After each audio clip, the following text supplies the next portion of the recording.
ಕನ್ನಡದಲ್ಲಿ ಸಣ್ಣ ಕಥೆಗೆ ಸಾಹಿತ್ಯದ ಕಲೆನ ತಂದುಕೊಟ್ಟವರು ಮಾಸ್ತಿ ವೆಂಕಟೇಶಯ್ಯಂಗಾರು. ಅವರ ಕಾವ್ಯನಾಮ ಶ್ರೀನಿವಾಸ ಅಂತ. ಸಣ್ಣ ಕಥೆಗಳಿಗೆ ಅವರು ಕೊಟ್ಟ ಕೊಡುಗೆಯಿಂದ ಅವ್ರನ್ನ ಕನ್ನಡದಲ್ಲಿ ಸಣ್ಣ ಕಥೆಯ ಜನಕ ಅಂತ ಕರೀತೇವೆ.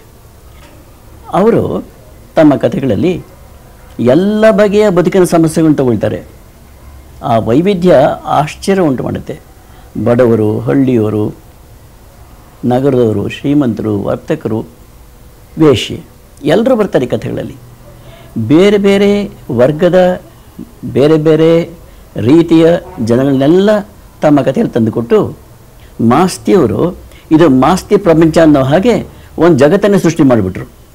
ನಮ್ಮ ಸುತ್ತಮುತ್ತ ಜಗತ್ತಿನಲ್ಲಿ ನಾವು ಹೇಗೆ ಕಾಣ್ತೇವೆ ಬೇರೆ ಬೇರೆ ರೀತಿ ಜನ, ಹಾಗೆ ಬೇರೆ ಬೇರೆ ಸ್ವಭಾವಗಳ ಜನಗಳನ್ನೇ ಸೃಷ್ಟಿ ಮಾಡಿ ಇದು ಮಾಸ್ತಿ ಪ್ರಪಂಚ ಅನ್ನೋ ಹಾಗೆ ನಮಗೆ ಕೊಟ್ಟರು.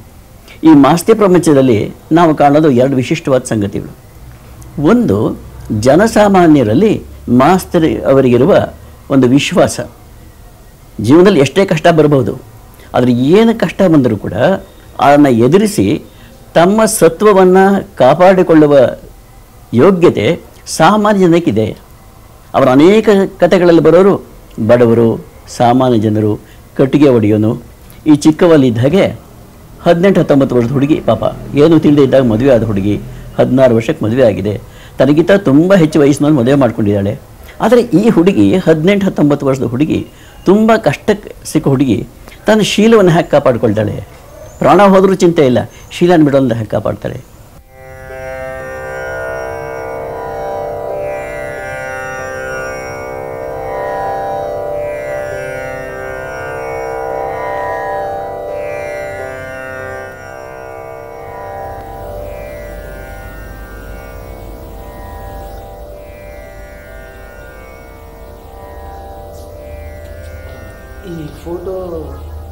ಆ ಫೋಟೋ ನಮ್ಮ ಚಿಕ್ಕಮ್ಮಂದು. ನನ್ನ ಜೀವಿತದ ರಕ್ಷಕ ದೈವ ಅವಳು. ದೊಡ್ಡ ಮನಸ್ಸಿನ, ದೊಡ್ಡ ಗುಣದ ಹೆಣ್ಣುಮಗಳ ಚಿಕ್ಕಂದಲೇ ತೀರ್ಕೊಂಡ್ಲು ಅಂತ ಸತ್ಯವನ್ನು ಯಾಕೆ ಮರೆಮಾಚಲಿ? ಆತ್ಮಹತ್ಯೆ ಮಾಡ್ಕೊಂಡ್ಳು. ಅವಳು ಯಾಕೆ ಆತ್ಮಹತ್ಯೆ ಮಾಡ್ಕೊಂಡ್ಲು ಅಂತ ನಾನು ನಿಜ ಹೇಳದೆ ಹೋದರೆ ಅವಳ ಬಗ್ಗೆ ನಿಮಗೆ ತಪ್ಪು ಕಲ್ಪನೆ ಉಂಟಾಗುತ್ತೆ. ನಿಜ ಹೇಳಿದ್ರೆ ನಾನು ಪೂಜಿಸಬೇಕಾದಂಥ ಇಬ್ಬರು ಹಿರಿಯ ವ್ಯಕ್ತಿಗಳಿಗೆ ನಾನು ದ್ರೋಹ ಮಾಡಿದಾಗುತ್ತೆ.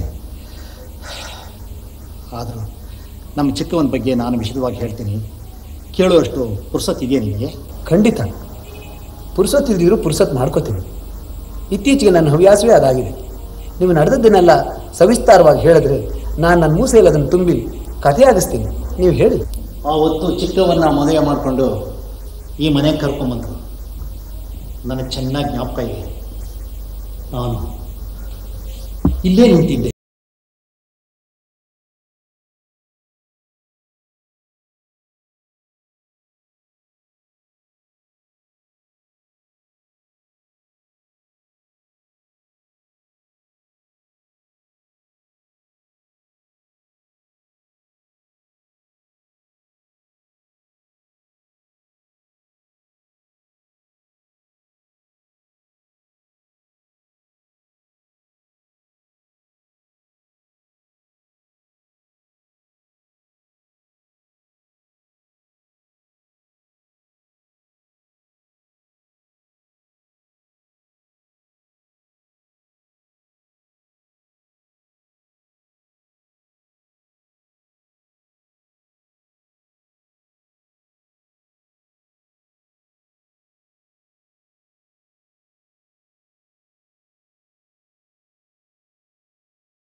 ಹೇಳಿದ್ರೆ ಬಹುಶಃ ತಮ್ಮ ಕಲ್ಪನೆಗೆ ಸಹಾಯ ಆಗ್ಬೋದು.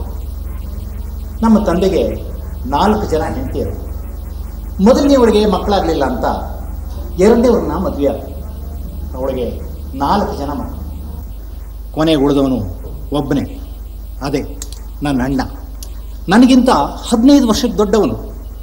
ಸ್ವಲ್ಪ ದಿನ ಆದಮೇಲೆ ಆ ಇಬ್ಬರು ಹೆಂಡತಿಯರು ಏನೋ ಕಾಯಿಲೆ ಬಂದು ತೀರ್ಕೊಂಡ್ರು. ಆಗ ನಮ್ಮ ಅಜ್ಜಿ, ಅದೇ ನಮ್ಮ ತಂದೆಯವರ ತಾಯಿ, ಮನೆಗೆ ಒಬ್ಬ ಯಜಮಾನಿ ಹೆಂಗಸು ಬೇಕೇ ಬೇಕು ಅಂತ ಮದುವೆ ಮಾಡ್ಕೊಂತ ನಮ್ಮ ತಂದೆಗೆ ಒತ್ತಾಯ ಮಾಡಿದ್ರು. ನಮ್ಮ ತಂದೆಯವರು 3ನೇ ಮದುವೆಯನ್ನು ಒಂದು ಬಾಳೆ ಕಂಬಿ ಜೊತೆಯಲ್ಲಿ ಮಾಡಿಕೊಂಡು ಅದನ್ನು ಕಡ್ದು ಹಾಕಿ ಆಮೇಲೆ ನಮ್ಮ ತಾಯಿಯವ್ರ ಜೊತೆಲಿ ಮದುವೆ ಮಾಡಿಕೊಂಡ್ರು. ನಾನು ಹುಟ್ಟಿದ ಒಂದು ತಿಂಗಳಿಗೆ ನನ್ನ ತಾಯಿಯವ್ರು ತೀರೋದ್ರು. ಅಷ್ಟೊತ್ತಿಗೆ ನಮ್ಮ ಅಣ್ಣನ ಮದುವೆಯಾಗಿತ್ತು. ನಮ್ಮ ವಂಶಕ್ಕೆ ಯಾರ ಶಾಪನೋ ಏನೋ, ನಮ್ಮ ಅಣ್ಣನ ದುಶ್ಚಟದಿಂದ ನಮ್ಮ ಅತ್ತೆಯವರಿಗೆ ಬರಬಾರ್ದು ಕಾಯಿಲೆ ಬಂತು. ಅವರು ಹೆಚ್ಚಿಗೆ ದಿನ ಉಳಿಲಿಲ್ಲ. 2 ವರ್ಷದಲ್ಲಿ ತೀರ್ಕೊಂಡ್ರು. ಆಮೇಲೆ ನಮ್ಮ ಮನೇಲಿ ಉಳಿದವರು ನಾವಿಬ್ಬರೇ. ಅಷ್ಟೊತ್ತಿಗೆ ನಮ್ಮ ಅಜ್ಜಿಗೆ ತುಂಬ ವಯಸ್ಸಾಗಿತ್ತು. ಮನೆಗೆ ಒಬ್ಬ ಹೆಂಗಸು ಯಜಮಾನಿ ಬೇಕು, 4ನೇ ಮದುವೆ ಮಾಡ್ಕೊಂತ ನಮ್ಮ ತಂದೆನ ಒತ್ತಾಯ ಮಾಡೋದಕ್ಕೆ ಶುರು ಮಾಡಿದ್ರು.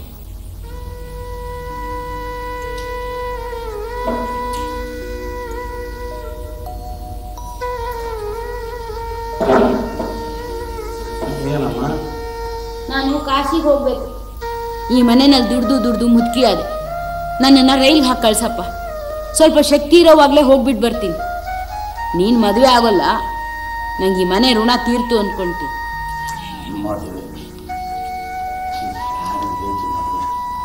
ಯಾರಾದ್ರೇನು ನಮ್ಮ ಮಗನಿಗೆ ಮದುವೆ ಮಾಡಿದ್ರೆ ಆಯ್ತು. ಒಟ್ಟಿನಲ್ಲೂ ಯಜಮಾನ್ತಿ ಬೇಕು ಮನೆಗೆ. ಸೊಸೆ ಬಂದರೆ ಅವರೇ ಯಜಮಾನ್ತಿ ನಡೆಸ್ಕೊಳ್ತಾರೆ. ನನಗೆ 4ನೇ ಮದುವೆ ಮಾಡ್ಕೊ ಅಂತ ಬಲವಂತ ಮಾಡ್ತೀನಿ. ಅವನು 2ನೇ ಮದುವೆ ಆಗಲಿ ಬಿಡು. ಒಬ್ಳನ್ನ ಪರಲೋಕಕ್ಕೆ ಕಳಿಸಿದ್ದಾಯ್ತು. ಈಗ ಅವನಿಗೆ ಮದುವೆ ಮಾಡೋದು ಬೇಡ. ಸ್ವಲ್ಪ ದಿನ ಹಾಗೆ ಇರಿ. ಅವನಿಗೆ ಬುದ್ಧಿ ಬಂದ್ಮೇಲೆ ಮಾಡಿದ್ರಾಯ್ತು. ಇವಾಗೇನು ನೀ ಮನೆಗೆ ಒಡ್ತಿ ತರ್ತೀಯೋ ಇಲ್ಲ ನಾ ರೈಲ್ ಹತ್ತುವ?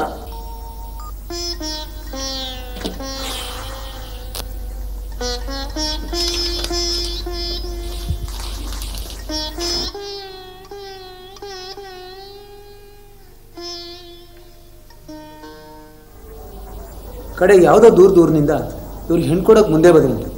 ಇವ್ರು ಸಾವುಕಾರಕ್ಕೆ ನೋಡಿ ತಮ್ಮ ಕಷ್ಟ ನೀಗುತ್ತೆ ಅಂತ ತಮ್ಮ ಮಗಳನ್ನ ಕೊಟ್ರಂತೆ.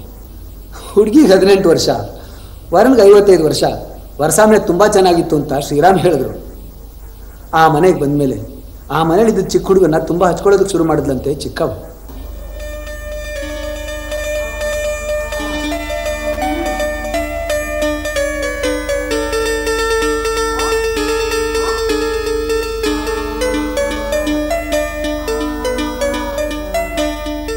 ಏನದ ಮಗುನ ಅಷ್ಟೊಂದು ಹಚ್ಕೊಂಡು ಕಣ್ಣಿಗೆ ಹೆಚ್ಚಾಗಿ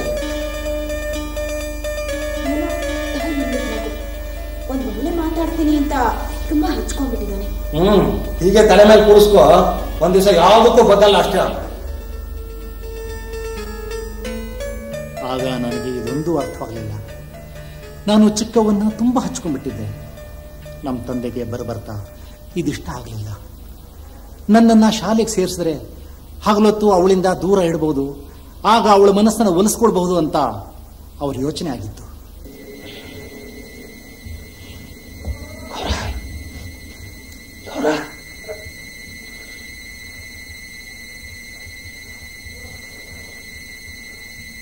ಏನು ಹಠ? ಹಠ ಏನು? ಹಠ ಏನು? ಹಠ ಉದಯವೇನು?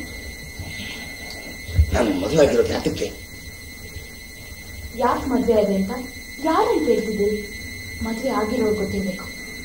ನಾನು ಅರಿಯದ ಹುಡುಗಿ, ಸ್ವಲ್ಪ ಸಹಿಸ್ಕೋಬೇಕು. ಹುಡುಗಿ 18 ವರ್ಷ ಆದ್ರೂ ಇನ್ನು ಹಸು ಮಗು ಅಂತ ತಿಳ್ಕೊಂಡಿದ್ಯಾ?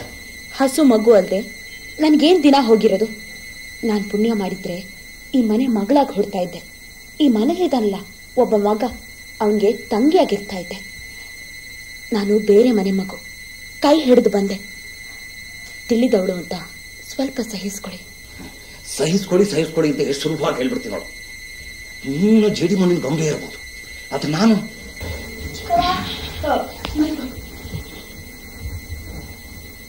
ಮಗು ಎಚ್ಚರವಾದ ಬೆಳಗ್ಗೆ ಮಾತಾಡೋಣ. ಈಗ ಮಾಡ್ಕೊಳ್ಳಿ.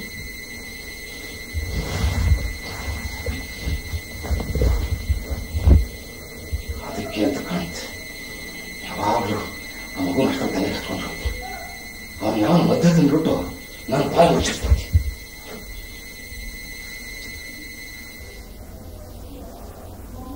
ಇದರಿಂದ ಶ್ರೀರಾಮ್ ತಂದೆಯವರಿಗೆ ಚಿಕ್ಕವನ ಮೇಲೆ ಕೋಪ ಹೆಚ್ಚಾಗ್ತಾ ಹೋಯ್ತಂತೆ.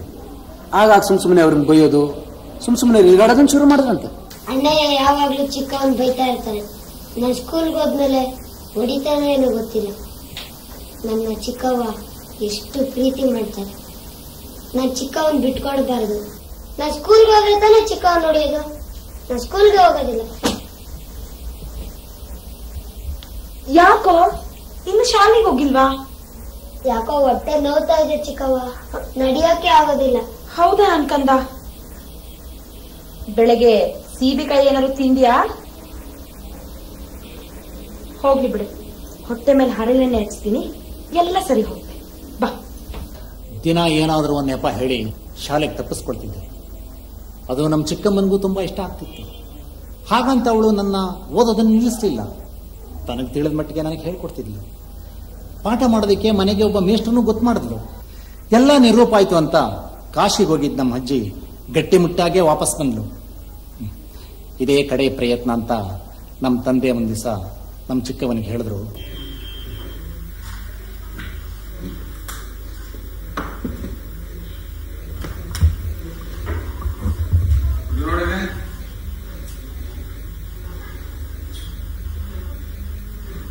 ಅವ್ವ ಇನ್ನೇನು ಮನೆಗೆ ಬಂದಾಯ್ತಲ್ಲ, ಇನ್ಮೇಲೆ ಮಗ ಅವನ ಹತ್ರನೇ ಮಲಕ್ಕೊಳ್ಳಿ.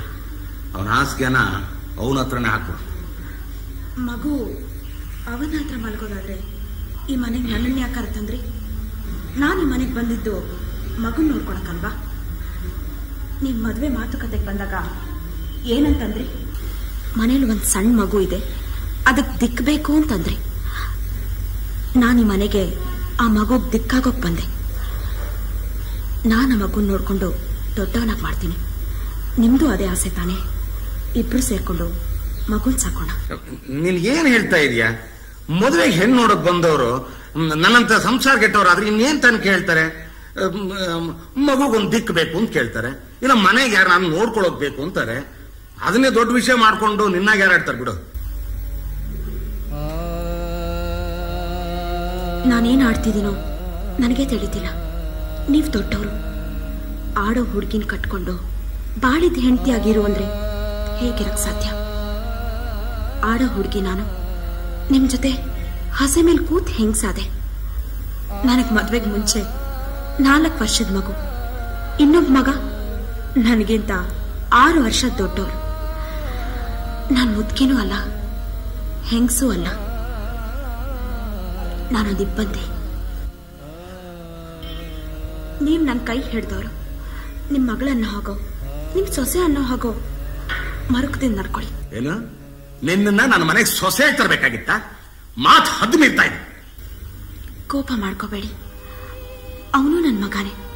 ಈ ಮಗು ನೋಡ್ಕೊಂಡ ಹಾಗೆ ಆ ಮಗುನ ನೋಡ್ಕೋತೀನಿ. ಈ ಮನೆ ಹೆಂಗ್ಸಾಕಿರ್ತೀನಿ. ನಿಮ್ ಮನೆ ಮರ್ಯಾದೆನ ನಾನು ಕಾಪಾಡ್ತೀನಿ. ನೀವ್ ಮಾತ್ರ ಕಂಕಣ ಕಟ್ಟಿ ಕೈ ಹಿಡಿದು ಕರ್ತನ್ ತಪ್ಪಿಗೆ ಸ್ವಲ್ಪ ಹಿಂಚು ಮುಂಚು ಮಾತುಗಳನ್ನ ಸಹಿಸ್ಕೊಳ್ಳಿ.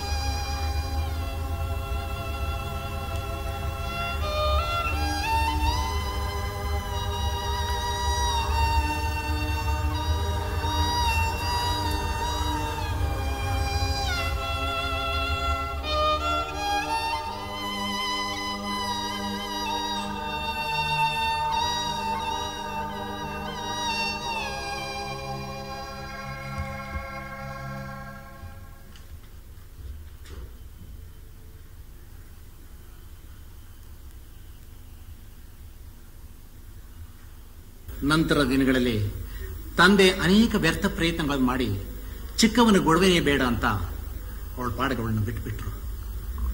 ಆಮೇಲೆ ನಾನು ಚಿಕ್ಕವನಿಗೆ, ಚಿಕ್ಕವ ನನಗೆ ಒಬ್ರಿಗೊಬ್ರು ಆಸರೆಯಾದವು. ನಂತರ ಚಿಕ್ಕವ ಅಣ್ಣನ ಮದುವೆಗೆ ಒತ್ತಾಯ ಮಾಡೋದಕ್ಕೆ ಶುರು ಮಾಡಿದ್ಲು. ಅವನೊಬ್ಬ ಬಳ್ಳ ಹುಡುಗ, ಮೊದಲೇ ಹೆಂಡತಿ ಪುಣ್ಯ ಮಾಡಿಸತ್ಲು. ಅವನ್ ಹೆಂಡತಿನ ಬಾಳ್ಸ್ಯಾನು.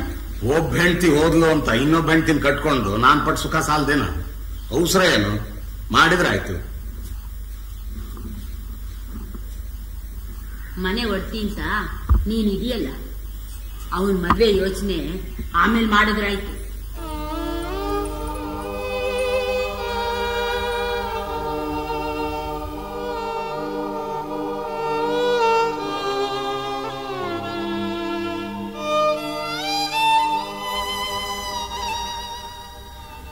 ಆದರೆ ಚಿಕ್ಕವ ಯಾಕೆ ಶ್ರೀರಾಮಣ್ಣನ ಮದುವೆಗೆ ಬಲವಂತ ಮಾಡ್ತಿದ್ದಾರೆ ಅಂತ ಅವ್ರಿಗೆ ಆಶ್ಚರ್ಯ ಆಯ್ತಂತೆ. ಮುಂದೆ ಅವ್ರು ಮಲಗ್ತಿದ್ದ ಕೊನೆಗೆ ಅವ್ರ ಅಣ್ಣ ಬರೋಕ್ ಶುರು ಮಾಡಿದ್ನಂತೆ.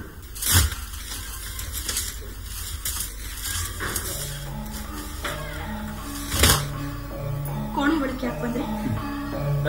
ಯಾಕೆ ಬಂದೆ ಅಂದ್ರೆ ನೀವು ಅಣ್ಣಯ್ಯನ ಆಚೆ ಕಳಿಸಿದೆ, ನಾನು ಒಳಗೆ ಬಂದೆ.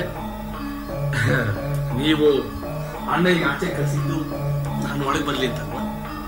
ಮನೆ ಮಗ ಕೆಟ್ಟ ಮಾತಾಡೋದು ಬೇಡ. ನಾನು ತಾಯಿ ಅನ್ನೋದನ್ನ ಮರಿಬೇಡಿ. ದಯವಿಟ್ಟು ಹೊರಗೆ ಹೋಗಿ.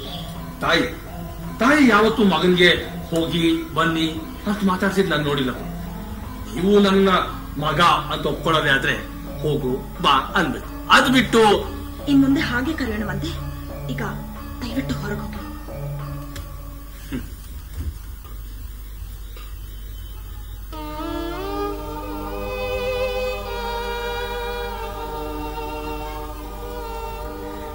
ಮೊದಲು ನನಗೆ ಇದೊಂದು ಅರ್ಥ ಆಗ್ತಿರ್ಲಿಲ್ಲ. ನಮ್ಮ ತಂದೆ ಯಾಕೆ ಹೀಗೆ ಮಾತಾಡ್ತಾರೆ, ನಮ್ಮ ಅಣ್ಣ ಯಾಕೆ ಹೀಗೆ ನಡ್ಕೊಳ್ತಾನೆ ಅಂತ. ಮನುಷ್ಯರ ಸಂಬಂಧಗಳನ್ನ, ಗುಣಗಳನ್ನ ತಿಳ್ಕೊಳ್ಳಾರ್ದಂತಹ ವಯಸ್ಸು ನಂದು. ಆದರೆ ನಮ್ಮಣ್ಣ ನಮ್ಮ ಚಿಕ್ಕವನ ಮನಸ್ಸನ್ನು ಒಲಿಸ್ಕೊಳ್ಳೋದಕ್ಕೆ ಬೇರೆ ಬೇರೆ ರೀತಿಯ ತಂತ್ರಗಳನ್ನು ಹೂಡೋದಕ್ಕೆ ಶುರು ಮಾಡ್ದ.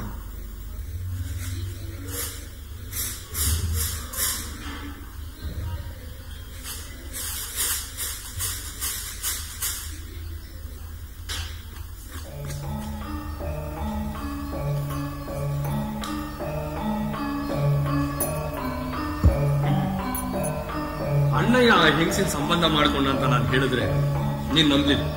ಈಗ ನೋಡು, ಆ ಸುದ್ದಿ ಇಡೀ ಊರಿಗೆ ಗೊತ್ತಾಗಿದೆ. ಯಾರು ಏನ್ ಹೇಳೋದು? ನಾನ್ ಯಾಕೆ ಕೇಳ್ಬೇಕು? ಮನೇಲಿ ಯಾಕೆ ಸುಮ್ಮನೆ ಮಾತು? ಅವ್ರವ್ರಂತೆ ಅವ್ರವ್ರು ಇರಬೇಕು.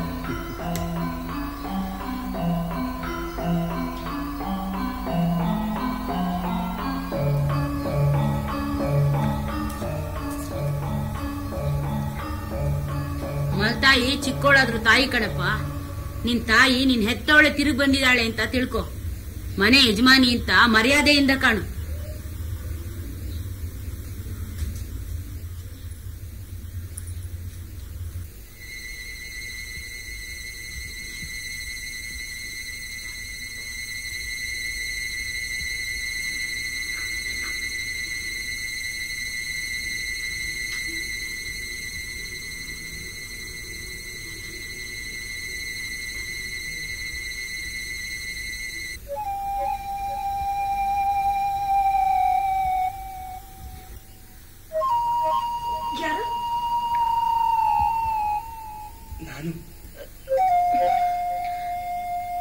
ಯಾಕೆ ನನ್ನ ಪ್ರಾಣ ತೆಗಿತಿದ್ದೀರಿ?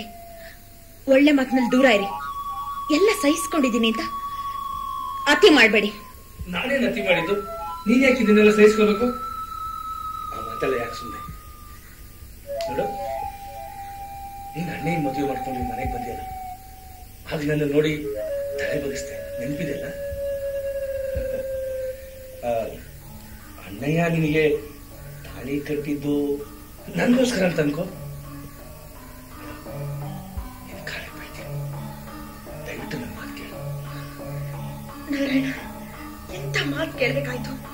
ನಾನ್ ಕೇಳೋದಲ್ದೆ ಆ ದೇವರಂತ ಮಗು ನಿದ್ದೆ ಮಾಡದೇ ಇದ್ದಿದ್ರೆ ಅದು ಕೇಳ್ಬೇಕಾಗಿತ್ತು.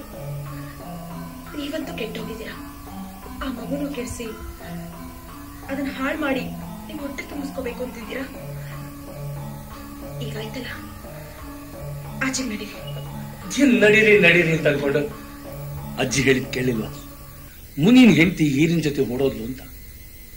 ಅಂದ್ರೆ ಈರ ಮುನಿನ್ ಹೆಂಡತಿನ ಮದುವೆ ಆಗಿದ್ದ ಅಂತಲ್ವಾ?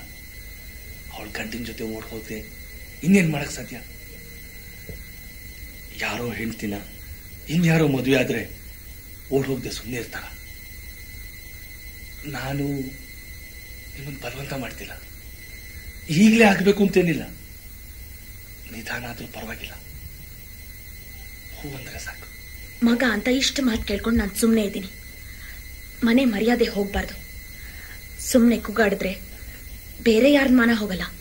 ಅಪ್ಪನ್ ಚೀಗುಡ್ತಾರೆ, ಮಗನ್ ಚೀಗುಡ್ತಾರೆ, ನನ್ ಚೀಗುಡ್ತಾರೆ. ಅದಕ್ಕೆ ನಾನು ಹೇಳಿದ್ದು. ಇದಕ್ಕೆ ಅಪ್ಪನ ಒಪ್ಪಿದ್ದಾರೆ. ಏನ್ ಒಪ್ಪಿದ್ದಾರೆ?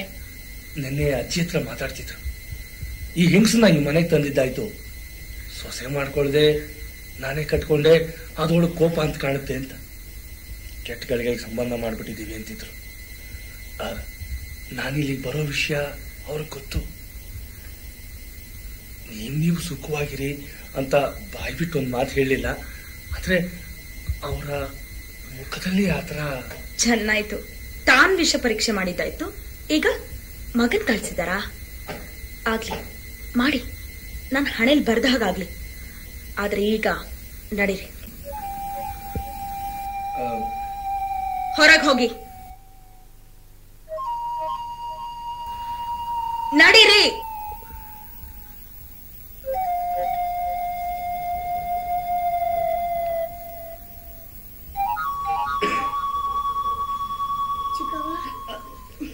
ಎಚ್ಚರ ಆಗೋಯ್ತಾ ಮಗನೇ? ಮಲ್ಕೊ ಮಲ್ಕೊ.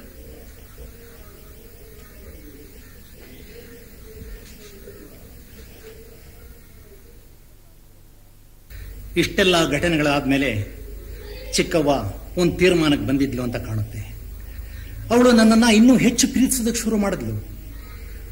1 ವರ್ಷದಿಂದ ಶಾಲೆಗೆ ಹೋಗ್ತಿದ್ದೆ ನಾನು, ಮರು ವರ್ಷದಿಂದ ಅನಿವಾರ್ಯವಾಗಿ ಶಾಲೆಗೆ ಹೋಗೋಕೆ ಶುರು ಮಾಡಿದೆ. ಆವತ್ತು ನಾನು ಶಾಲೆಗೆ ಹೊರಟಿದ್ದೆ.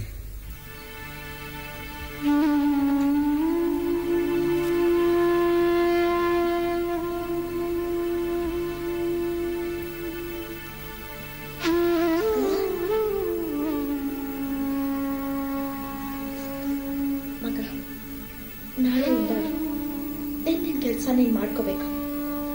ಶಾಲೆಗೆ ಹೊತ್ತೊತ್ತಿಗೆ ಹೋಗ್ಬೇಕು. ಸರಿಯಾಗಿ ಊಟ ತಿಂಡಿ ಮಾಡಬೇಕು. ಎಲ್ಲ ಹೇಳ್ದಂಗೂ ಕೇಳಬೇಕು. ಯಾರ ಮಾತು ಮೀರಬಾರ್ದು. ಜಾಣ ತರ ಇರ್ಬೇಕು. ನೀನೆಲ್ಲ ಇದೆಯಾ ಚಿಕ್ಕವ್ವ? ನಾನು ತುಂಬಾ ದೂರ ಹೋಗ್ತಾ ಇದ್ದೀನಿ. ಮತ್ತೆ ಬರೋದು? ಬರ್ತೀನೋ ಇಲ್ವೋ ನನಗೆ ಗೊತ್ತಿಲ್ಲ. ನಾನು ಬಿಡ್ತೀನಿ ಬಿಡ್ತು ಮಗ, ಹಾಗೆಲ್ಲ ಮಾತಾಡ್ಬಾರ್ದು ಕಂದ.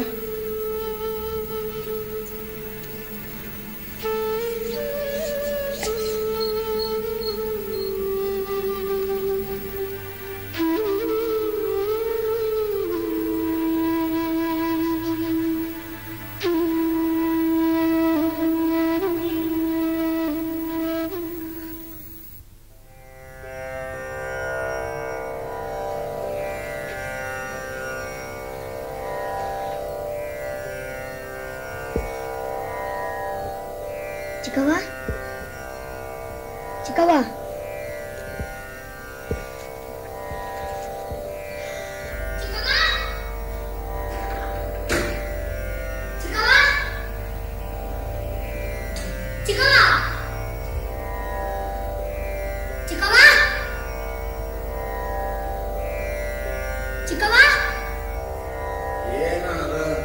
ಇನ್ನು ಬೆಳಗಾಗಿಲ್ಲ ಆಗಲಿ ಚಿಕ್ಕವ ಚಿಕ್ಕವ ಅಂತ ಕೂತ್ಕೊಂಡು.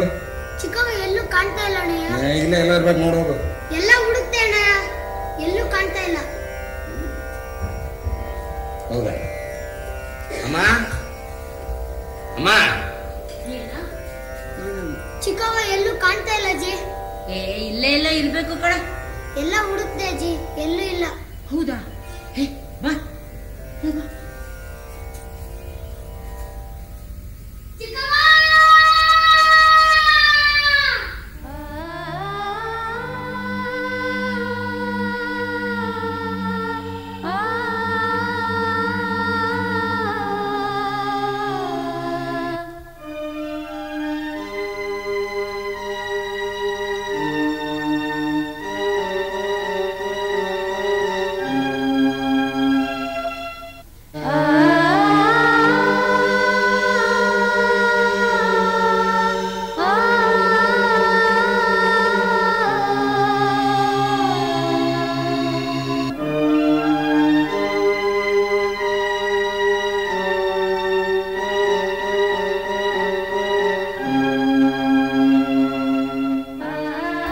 ಚಿಕ್ಕವ್ವ ಸತ್ತಾಗ ಅಣ್ಣ ಅಲ್ಲಿರ್ಲಿಲ್ಲ.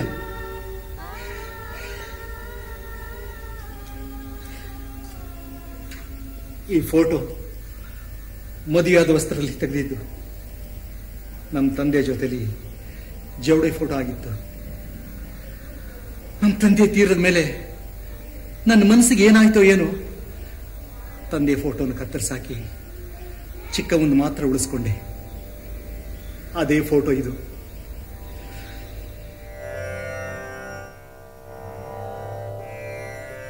ಸಾಮಾನ್ಯ ಜನಕ್ಕೆ ಈ ಸತ್ವ ಬರೋದಕ್ಕೆ ಮುಖ್ಯ ಕಾರಣ ಅಂತಂದ್ರೆ ಭಾರತೀಯ ಸಂಸ್ಕೃತಿ. ಈ ಜನರು ತುಂಬಾ ಪುಸ್ತಕ ಓದೋರಲ್ಲ, ಶಾಸ್ತ್ರ ತಿಳಿದವರಲ್ಲ, ವಿದ್ವಾಂಸರಲ್ಲ. ಆದರೆ ನೂರಾರು ವರ್ಷಗಳಿಂದ ಈ ದೇಶದಲ್ಲಿ ಬಂದ ಸಂಸ್ಕೃತಿ ಇವರ ರಕ್ತದಲ್ಲಿ ಸೇರಿ ಹೋಗಿದೆ. ಆದ್ರಿಂದ ಒಂದು ಪರೀಕ್ಷೆ ಸಮಯ ಬಂದಾಗ, ಒಂದು ಕಷ್ಟ ಬಂದಾಗ ಹೀಗೆ ನಡ್ಕೊಳ್ಬೇಕು, ಇದು ಯೋಗ್ಯವಾದ ರೀತಿ ಅನ್ನುವುದನ್ನ ತಕ್ಷಣ ಗುರುತಿಸ್ತಾರೆ. ಅಂದರೆ ಮಾಸ್ತಿರುಕತೆಗಳಲ್ಲಿ ಕೆಟ್ಟವರಿಲ್ಲ ಅಂತಲ್ಲ, ಕೆಟ್ಟವರು ಇದ್ದಾರೆ. ಆದರೆ ಈ ಕೆಟ್ಟವರ ನಡುವೆ ಜನಸಾಮಾನ್ಯರು ಎಷ್ಟು ಒಳ್ಳೆಯವರಾಗಿ ಬದುಕ್ತಾರೆ, ಸಾಮಾನ್ಯ ಮನುಷ್ಯನ ಘನತೆಯನ್ನು ಹೇಗೆ ಎತ್ತಿ ತೋರಿಸ್ತಾರೆ ಅನ್ನೋದು. ಈ ಘನತೆಗೆ ಬೇರಿರೋದು ಭಾರತೀಯ ಸಂಸ್ಕೃತಿಯಲ್ಲಿ, ಪರಂಪರಾಗತವಾಗಿ ಬಂದ ಈ ಸಂಸ್ಕೃತಿಯಲ್ಲಿ. ಮಾಸ್ತಿಯ ಬಗ್ಗೆ ನಾನು ತುಂಬ ಬದಲಾಗಿದ್ದೀನಿ. ನಾನು ಬರೆಯೋಕ್ಕೆ ಶುರು ಮಾಡಿದಾಗ ಮಾಸ್ತಿನ ಓದ್ತಿರಲಿಲ್ಲ ನಾನು ಹೆಚ್ಚು. ಯಾಕಂದರೆ ಭಾಳ ದೊಡ್ಡ ಹೆಸರಾದ್ದರಿಂದ ಅದನ್ನು ದೂರ ಇಟ್ಟೇ ಬರೆಯೋದಕ್ಕೆ ಕಲಿಬೇಕು ಅಂತ. ಈಚೆಗೆ ನಾನು ಓದ್ತಾ ನಿಮ್ಮ ಅಭಿಪ್ರಾಯ ಹೌದು ಅನಿಸುತ್ತೆ ನನಗೆ. ಮಾಸ್ತಿ ನಿಜವಾಗಿಯೂ ಅವರ ತಲೆಮಾರಿನ ಒಬ್ಬ ಮೇಜರ್ ರೈಟರ್. ಅಲ್ಲಿರುವ ಒಂದು ನನಗೆ ವಿಚಿತ್ರವಾದ ಒಂದು ಶಕ್ತಿ ಅವರಲ್ಲಿ ಏನು ಅಂದರೆ, ಅಷ್ಟು ಕಲ್ಯಾಣದಾಯಕವಾದ ದೃಷ್ಟಿಯನ್ನು ಇಟ್ಕೊಂಡು ಅದಕ್ಕೆ ವಿರುದ್ಧವಾದ್ದನ್ನು ನೋಡಲಿಕ್ಕೆ ಅವರು ಹಿಂಜರಿಲಿಲ್ಲ. ಇಲ್ಲ, ಎಲ್ಲವನ್ನೂ ನೋಡಿದ್ದಾರೆ ಅವರು. ಕ್ರೌರ್ಯವನ್ನು ನೋಡಿದ್ದಾರೆ, ಅಸೂಯೆಯನ್ನು ನೋಡಿದ್ದಾರೆ. ಎಲ್ಲ ಆಗಿ ನಾನೊಂದು ಸಾರಿ ಬರೆದೆ, ಅದು ಮಾಸ್ತಿಗೂ ಭಾಳ ಇಷ್ಟ ಆಯಿತು. ಯಾರಾದರೂ ಬೆಳೀತಾ ಇರುವ ಒಬ್ಬ ಹುಡುಗಿಗೆ ಕನ್ನಡದಲ್ಲಿ ಯಾರನ್ನಾದರೂ ನಾನು ಓದಲಿಕ್ಕೆ ಕೊಡಬೇಕು ಅಂತಂದರೆ, ಆ ಬೆಳೆಯುವುದಕ್ಕೆ ಪೂರೈಕೆಯಾಗಿ ಜೀವನದಲ್ಲಿರುವ ದುಷ್ಟವನ್ನೂ ನೋಡ್ತಾ ಒಳ್ಳೆಯದನ್ನು ನೋಡ್ತಾ ಬೆಳೆಯೋದಕ್ಕೆ ಅಗತ್ಯವಾದ ಒಂದು ಶಿಕ್ಷಣ ಸಿಗುತ್ತಲ್ಲ, ಅದು ದುಷ್ಟತನದ ದರ್ಶನದಿಂದಲೂ ಬರ್ತದೆ, ಒಳ್ಳೆಯದನ್ನು ಕುರಿತು ಧ್ಯಾನ ಮಾಡೋದ್ರಿಂದಲೂ ಬರ್ತದೆ. ಈ ಎರಡನ್ನೂ ಒಂದು ಹಿತವಾದ ಸಾನ್ನಿಧ್ಯದಲ್ಲಿ, ಒಂದಕ್ಕೊಂದು ಸನ್ನಿಧಿಯಾಗಿ ಇರುವ ರೀತಿಯಲ್ಲಿ ಯಾರನ್ನಾರು ಕೊಡ್ಬೋದು ಅಂದರೆ ಮಾಸ್ತಿ ಒಬ್ಬರೇ. ಅವರು ಒಂದು ಮನಸ್ಸಿನ ಬೆಳವಣಿಗೆಗೆ ಪೂರಕವಾಗಿ ಕೆಲಸ ಮಾಡ್ತಾರೆ. ಬಹಳ ದೊಡ್ಡ ಶ್ರೇಷ್ಠ ನೈತಿಕ ಪ್ರಜ್ಞೆಯನ್ನು ಇಟ್ಟುಕೊಂಡೇ ಶ್ರೇಷ್ಠ ಕಲಾವಿದರು ಆಗ್ತಾರೆ. ಅವರಿಗೆ ಕಲಾವಿದನಿಗೆ ಇರಬೇಕಾದ ಎಲ್ಲ ಕುತೂಹಲವೂ ಇದೆ. ಯಾಕೆಂದರೆ ಅನೈತಿಕವಾದ್ದು ಬಹಳ ಶಕ್ತಿಯುತವಾಗಿರುತ್ತೆ, ಅದು ಅವ್ರಿಗೆ ಗೊತ್ತಿದೆ ಮಾಸ್ತಿಗೆ. ಆದರೆ ಅದನ್ನು ದಕ್ಕಿಸ್ಕೊಂಡು ಬರೀತಾರೆ. ಬಹಳ ದೊಡ್ಡ ಲೇಖಕ. ಅದಕ್ಕೆ ನನಗನ್ನಿಸ್ತದೆ ಬೇಂದ್ರೆ ಅವರ ಅಭಿಪ್ರಾಯ ಭಾಳ ಸರಿ ಅಂತ ಅನ್ನಿಸ್ತದೆ. ಅವರ ಬಗ್ಗೆ ಒಂದು ಸಣ್ಣ ಪದ್ಯ ಬರೋರಿಗೆ ಮಾಸ್ತಿಯವ್ರ ಬಗ್ಗೆನೇ ಅವರು ಹೇಳಿದ್ದೇನು ಅಂದರೆ 4 ಸಾಲಿನ ಪದ್ಯ. ನೀನು ಬೆಳಕಿನ ಪಿಂಡ, ನಾನು ಹಲಬಣ್ಣ, ನಾನು ಬೆಳೆಯುವ ತಮ್ಮ, ನೀನು ಬೆಳೆದ ಅಣ್ಣ.